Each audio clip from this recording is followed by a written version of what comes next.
Il parle, il agit, il parle, il agit. Ce matin, il s'est réveillé. Story, Lamine Yamal on a mission. Point d'interrogation, petit smiley. Résultat des courses. Sur une passe phénoménale de Hussein. Lamine Yamal qui part dans le dos du défenseur. Contrôle, finition, enroulé. Pour ceux qui se demandent pourquoi il a mis cette story. Parce que l'autre gogol de Van der Vaart a osé tirer, provoquer le lion. J'ai remarqué certaines choses chez Lamine Yamal qui ont commencé à m'agacer. Déjà, on s'en fout. Son short était trop bas, il ne faisait pas d'efforts, il avait des gestes superficiels. Résultat des courses, voici la célébration. La célébration, le short baissé. Bon, après, je vous mens pas, hein. Il a raté son péno. Comment j'étais deg. Mais il y a toujours un Barcelonais pour prendre les arrières d'un autre Barcelonais, l'Espagne qui se qualifie. Juste pour info, Lamine Yamal avec l'Espagne, c'est 20 matchs, 12 goals assists, 4 buts, 8 passes D à seulement 17 ans. 1 euro en poche, ce soir il est décisif. Comment vous pouvez le détester le petit? C'est le football pur. Avec un grand F comme dirait mon ami Mirao. Putain, cette Espagne là, cette Espagne barcelonais. Lamine, Olmo, Koubarsi, Ferran, Pedri. Et encore il en manque les Gavi, les Fermin. Je suis obligé de les avoir dans mon cœur, comprenez-moi. C'est tellement lui le bandit, le patron du cartel. Vous avez vu Nico Williams baisser son short. Vous vous êtes pas demandé pourquoi. Derrière, il y a Yamal de même. De fou malade, dites-vous, son arrogance. En guise de réponse après son but, Lamine Yamal a célébré avec Nico Williams en baissant les deux leurs shorts. Pour ceux qui n'ont pas compris, c'est pour répondre à Raphaël Van der Vaart qui avait critiqué l'attitude de Lamine Yamal, reprochant notamment sa manière de baisser son short. En plus du fait, c'est quoi ça? C'est quoi ce contrôle de baiser en pleine course venant s'enfoncer dans la surface et venir allumer Verbruggen? Et des gens vont venir me dire qu'il y a eu meilleur joueur à son âge de l'histoire. Parce qu'hormis le fait qu'il a encore mis une story qu'il a littéralement assumé. Il a parlé littéralement la langue de Molière. Dans le match, misère sur misère à ses adversaires. Malgré que les Pays-Bas tiennent debout, il garde la tête haute, c'est celui qui fait progresser le jeu de son équipe. Derrière, malgré les Pays-Bas qui remontent, il fait tourner la tête de tout le monde. Il fait évoluer le jeu de son équipe, il envoie caviar sur caviar. Et tout ça sous Ramadan. Il rate malheureusement son penalty à la fin du match. C'est largement excusé au vu de son match. Et au final, son équipe qui fait le taf pour lui. Lamine Yamal, les gars. Le monde du football n'a jamais connu un joueur aussi jeunement fort. La suite, je l'imagine même pas. Le mec fait aucune différence que ce soit en club ou en sélection. J'ai jamais vu ça.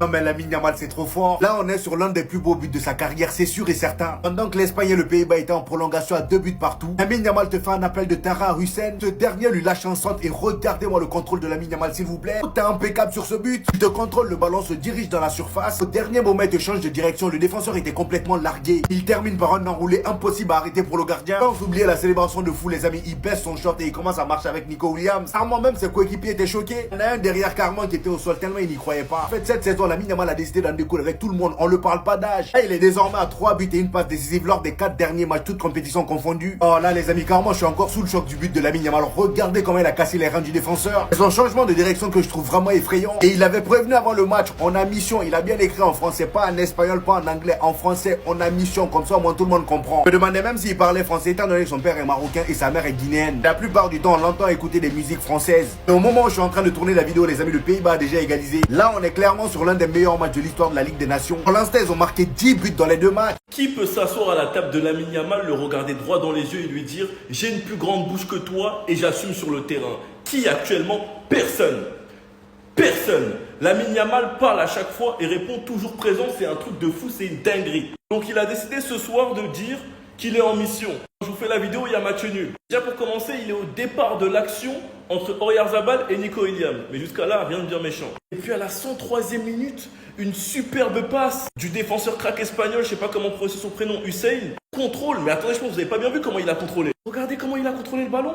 Regardez juste le contrôle. Ensuite, il élimine, il frappe. Il marque, au ramax, il fait le malin, il bombe et il va jusqu'à baisser son short. Mais vous savez pas pourquoi il a baissé son short. Regardez ce qu'on lui a dit. J'ai remarqué certaines choses chez Lamine Yamal qui ont commencé à m'agacer. Son short était trop bas, il ne faisait pas trop d'efforts. Quand il marque, regardez la célébration. Regardez juste la célébration les gars. Franchement les gars, ce petit, il va jamais arrêter de nous éblouir. Et dites-vous qu'on va le prolonger cet été, c'est magnifique. Enfin bref, sinon vous les gars, vous en pensez quoi? Enfin nous, sur ce matin, on s'ennuie.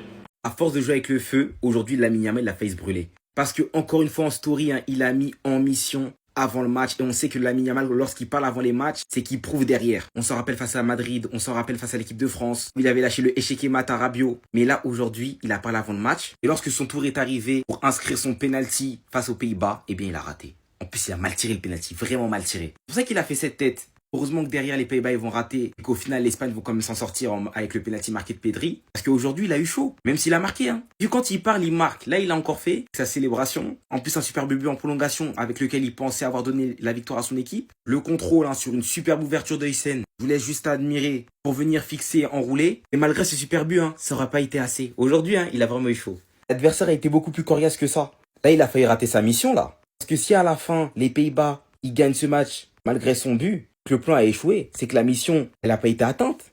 Mais bon, il s'en sort. Et comme quel match de dingue, 3 buts partout, sachant qu'au match là, il y a eu 2-2. La Nations League, elle a été au rendez-vous. Sur cette trêve-là, franchement, j'ai rien à dire. Cristiano Ronaldo était à 2 doigts de se prendre la foudre de tout le Portugal. Après avoir été énormément critiqué au match aller suite à la défaite du Portugal 1-0. Aujourd'hui, il arrivait complètement déter carrément le prix qu'on lui a donné, il en avait rien à foutre. Je pense que ça se voit sur son visage. Pour ceux qui se demandent c'est quoi comme prix, c'est le prix du record du plus grand nombre de victoires en équipe nationale. En première mi-temps, il réussit à obtenir un penalty. Enfin, le Portugal a l'opportunité d'égaliser. Sauf que malheureusement, je sais pas ce qui se passe dans la tête de Cristiano Ronaldo. Il a mal tiré le penalty, mais d'une manière. Même son coéquipier Fernandez était déçu. Le gars, il commençait déjà à célébrer avant même qu'il ne tire le penalty. Et il a fini par attraper sa tête. Et à ce moment-là, je me suis dit non, après toutes les critiques qu'il a eu au match aller, si là le Portugal est éliminé à cause de ça, c'est foutu. Il va s'en prendre plein la gueule. Et là, son coéquipier Anderson réussit à marquer un but. Christensen égalise du côté du Danemark. Et là, Cristiano Ronaldo se dit non, il faut que je marque pour moi. Suite à un tir de son coéquipier qui tape le poteau, il était bien placé pour remettre le ballon dedans. Là, la célébration était juste incroyable. On sentait qu'il en avait besoin. Malheureusement pour le Portugal, Eriksen vient égaliser. Et à la sortie de Cristiano Ronaldo, Trincao a pris ses responsabilités et il t'a marqué un doublé. Même en prolongation, il a marqué. Gonzalo Ramos aussi qui rentre pour marquer son but. Est-ce que vous voyez le scénario du match, s'il vous plaît? C'est juste dingue. Imaginez un peu ceux qui se seraient pris après ce match-là. Tout le monde crie oh, Cristiano Ronaldo, il mérite pas d'être titulaire à 40 ans. Remplacez-le par les jeunes. Là, aujourd'hui, il a pris ses responsabilités. Même si le penalty a été très mal tiré, il a quand même marqué par la suite. Regardez bien.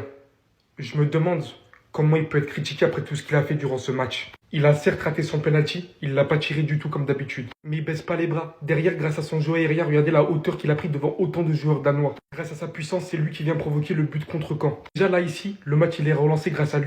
Les Danois qui remarquent derrière, regardez l'angle fermé par lequel il prend la frappe et il marque. Pour refaire revenir encore une fois le Portugal. Entre-temps, il se passe quoi? Son gardien et l'un de ses défenseurs qui voient le ballon passer devant eux, littéralement aucun qui réagit et ça va venir provoquer encore une fois un but danois. Mais on va dire que c'est de la faute de Ronaldo. On va aussi dire qu'il est arrogant et qu'il pense qu'à lui, alors que dès qu'il a ressenti une gêne, il n'a pas voulu disputer les prolongations, c'est lui qui a demandé à sortir. Sauvé par qui au final? Par ce héros qui est Trincao, qui vient mettre un doublé comme si de rien n'était. Pendant que durant tout le match, on a recherché des individualités chez les joueurs de toute cette équipe. Si Ronaldo n'était pas là, qu'est-ce que ça serait devenu? Et je parle même pas du fait qu'il a encore une fois encouragé toute l'équipe durant tout le match. Vrai leader sur le terrain, autant sur le banc. Arrêtez votre hypocrisie. Cette sélection ne peut pour l'instant de se passer de ce joueur. Il n'y en a aucun qui est digne de prendre la relève. Je vous parle très sérieusement.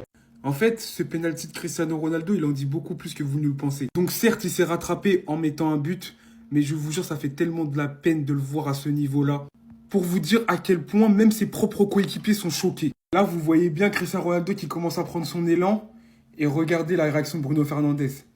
Tellement il a confiance en son GOAT, tellement il a confiance au CR, il commence à lever les bras. Plus il avance vers le ballon, plus sa célébration est de plus en plus intensive. Il était sûr de lui. Il se disait que Cristiano Ronaldo ne peut pas manquer un penalty aussi crucial, aussi important. Et voilà comment il a fini. Les mains sur la tête. Même lui, il est choqué.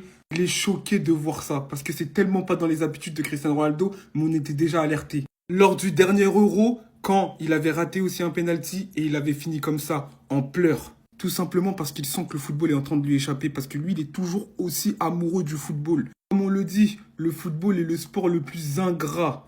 Dès qu'il a fini de faire ses affaires avec toi, il peut te laisser même si tu as été l'une de ses plus grandes légendes. Et ça fait vraiment de la peine de voir Cristiano comme ça, mais je pense très honnêtement qu'il doit se mettre en retrait.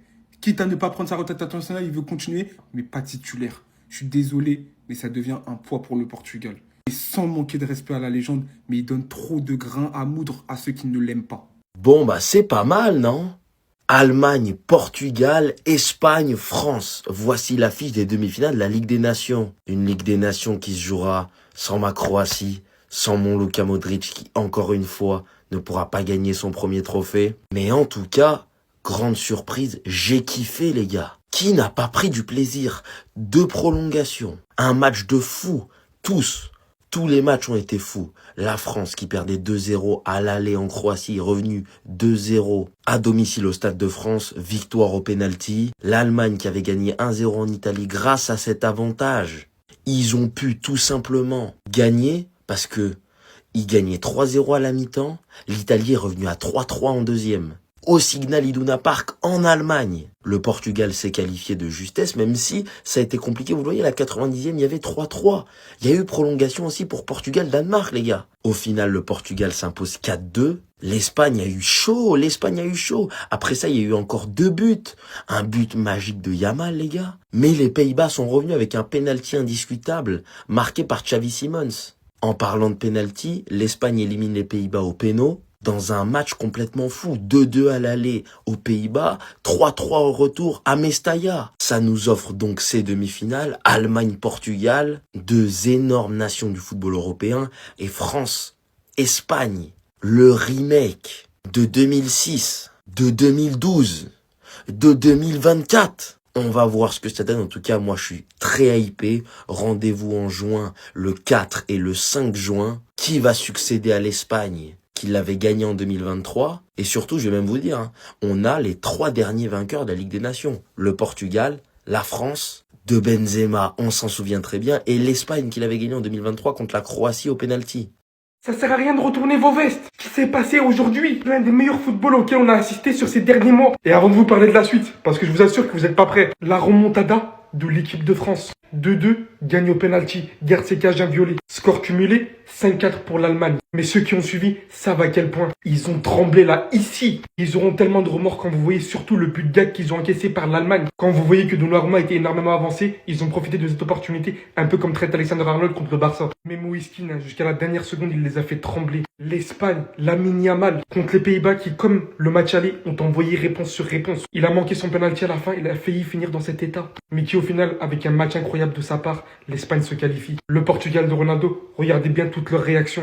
Aujourd'hui, c'est les émotions. Ils sont tous tellement passés à 2 doigts de la tristesse absolue. Au final, pour ça, le final fort de la Ligue des Nations, Allemagne-Portugal, Espagne-France. Je vous assure qu'on n'est pas prêt pour ces affiches. Encore moins contre un Yamal, contre un Mbappé. Putain, c'est que des affiches de fou. Arrêtez de sous-estimer la Ligue des Nations. Cette compétition, c'est trop, les gars.